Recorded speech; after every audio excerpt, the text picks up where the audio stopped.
না দেখেন, বিপিএল বাংলাদেশের একটা অনেক বড় প্ল্যাটফর্ম। আমরা সবাই জানি যে বিপিএলটা হচ্ছে আমাদের ওভার মানে লোকাল যারা প্লেয়ার আছে এরা খুব বেশি ফোকাস দিয়ে খেলে এবং এই প্ল্যাটফর্মটা খুব এনজয় করে। তো এই প্ল্যাটফর্মে যদি পারফরমেন্স করতে পারে কেউ, তার জন্য এটা অনেক বড় অ্যাচিভমেন্ট। এবং আমি যেহেতু অনেক দিন বাইরে ছিলাম, আমার জন্য এই অ্যাচিভমেন্টটা অন্যান্য মানুষের থেকে আরো 5-10 গুণ বেশি। কারণটা হচ্ছে আমাকে প্রুভ করতে হবে, কারণ একটা ইনজুরি থেকে একটা প্লেয়ার যখন আসে তাকে কিন্তু প্রুভ করতে হয় আবার সেই সেম জায়গায় যাইতে গেলে যে প্লেয়ারটা আসলে ক্যাপেবল কিনা। তো আমার ক্যাপাবিলিটির প্রমাণ দেওয়ার জন্য আজকের এই পারফরমেন্সটা আমার জন্য যথেষ্ট দরকার ছিল এবং আলহামদুলিল্লাহ সেটা হয়েছে। দেখেন, আজকের ম্যাচে অনেকগুলা জিনিস ছিল, তার ভিতরে একটা জিনিস হচ্ছে যে আজকের ম্যাচটায় ফরেনার ছিল না, আমাদের নিজেদের একটা যে কি হবে কিনা। 2 নম্বর বিষয়টা হচ্ছে আমি অন অফের ভিতরে ছিলাম, ম্যাচ খেলার ছিল না। তো 3 নম্বর বিষয় হচ্ছে যে আজকে আমার ইনজুরির পরে একটা পারফরমেন্সের ইস্যু ছিল যেটা আমাদের দরকার ছিল। আবার 4 নম্বর বিষয় হচ্ছে টিমটা রংপুর ছিল। তো এই সার্বিক সবকিছু দিক মিলে আমরা জিতছি, আমি ভালো করছি, ম্যান অফ দ্য ম্যাচ হয়েছি। এবং আগের যে খেলা থেকে আমি যখন ইনজুরিতে পড়ছিলাম, সেই জায়গায় যে আমি বেস্ট প্লেয়ার বা আমি একটা ভালো প্লেয়ার সেটার প্রমাণ দিতে পারছি আবার। তো আজকের দিনটা জাস্ট অসাধারণ। আসলে ভালো লাগার তো অবশ্যই বিষয় আছে। দেখেন, আমি অ্যাজ এ প্লেয়ার হিসেবে আমিও চাই যে নাহিদ রানা যেমন একটা সে প্রায়োরিটি পাচ্ছে, সে একটা মানুষের সবার সুনজরে আছে, একটা হাইপ পাচ্ছে, ভালো খেলতেছে। আমি কিন্তু সেম জিনিসটাই চাই। আমি কিন্তু চাবো বাংলাদেশ হোক বা পৃথিবীর টপ যে বলার যেভাবে তার লাইফ লিড করতেছে, যেভাবে সে পারফরমেন্স করতেছে, আমি কিন্তু সেটাই চাবো। এবং দিন শেষে পেস কিন্তু আমি যখন লাস্ট বিপিএল খেলছিলাম তখন কিন্তু 148 মারছিলাম। আজকে আমাকে একজন জানালো যে 145 থেকে 146 উঠছে।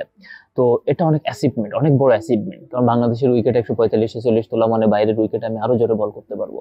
হয়তো আমাকে দেখলে মনে হয় না আমি জোরে বল করতে পারি, বাট আই হ্যাভ পেস এবং আমি এটা জানি। যার কারণে ইনজুরিও আসে আমার, কিন্তু আমি ওভারকাম করে আবার প্রমাণ করার চেষ্টা করতেছি। এবং আলহামদুলিল্লাহ আজকে যেটা হয়েছে আমি বলবো যে কিছুটা হলেও প্রমাণ করতে পারছি যে আমার পেসের সাথে লাইন লেন্থ এবং I can B a good potential. এবং ইনশাল্লাহ ভালো কিছুই হবে। এখন যদি টি-20 হিসাব ধরা হয়, তাহলে আমি অবভিয়াসলি বলবো যে আমার ডেবু ম্যাচটা, কারণ ডেবু ম্যাচে আমি হ্যাটট্রিক করছিলাম। তো সেটা অনেক বড়, কারণ এখন অনেকদিন ক্রিকেট খেলে ফেলছি, তো এখন দেখা যাচ্ছে এমন একটা পারফরমেন্স হলেও মেনে নেওয়া যায়। বাট তখন আমি যে ডেবু ম্যাচে হ্যাটট্রিক করব, এমন একটা হাইপ পাবো, এটা কখনো আমি মেনে নিতে পারি না। এবং আমি যখনই কনফিডেন্সের দরকার থাকে সেই ম্যাচটা আমি দেখি। তো এই ম্যাচটা আমি বলবো যে টি-20-তে যদি ওইটা হয় টপ, আমি বলবো ওইটার সাথে এটাও থাকবে। এটা আমি নিচে বলবো না, যে সেকেন্ড বলবো না বা ওইটা নিচে বলবো না, সেম। আমি এটারও ভিডিও আমি প্লে করব, চালাবো। কারণ ওই ম্যাচটা যখন আমি খেলছিলাম তখনও কিন্তু একটা শোল্ডার সার্জারির পরে অনেক দিন পরে আমি কাম ব্যাক করছিলাম। কারণ আমার যে সময়টা আন্ডার 19 শরীফুলরা যে সময় পারফরমেন্স করছিল, আমি কিন্তু সেই সময় আউট ছিলাম।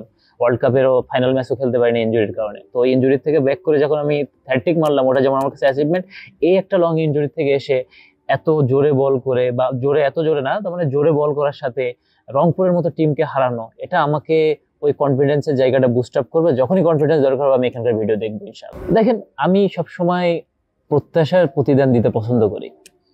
আমাকে যদি কেউ নেগলেক্ট করে, আমাকে যদি কেউ আমাকে মানে প্রত্যাশিত স্থানে না দেয়, আমার উপর যদি কেউ ট্রাস্ট না করে, আমি সেটাতে হতাশ হই এবং সেটা আমার পারফরমেন্স ইম্প্যাক্ট করে। বাট কেউ যদি আমার উপরে বিশ্বাস রাখে এবং আমাকে বলে তুমি পারবা, তাহলে আমি বরাবরই প্রতিদান দিই। এবং আমি এখন পর্যন্ত যতদিন ক্রিকেট খেলছি, যার কাছে জিজ্ঞাসা করবেন, ইনশাল্লাহ আমি সেই প্রতিদানটা দেওয়ার চেষ্টা করছি। এবং ইনশাল্লাহ কালকে যা হবে সেটা দেখা যাবে, কারণ আমাদের হারানোর কোনো কিছু নাই, বারবার এই কথাটা বলতেছি।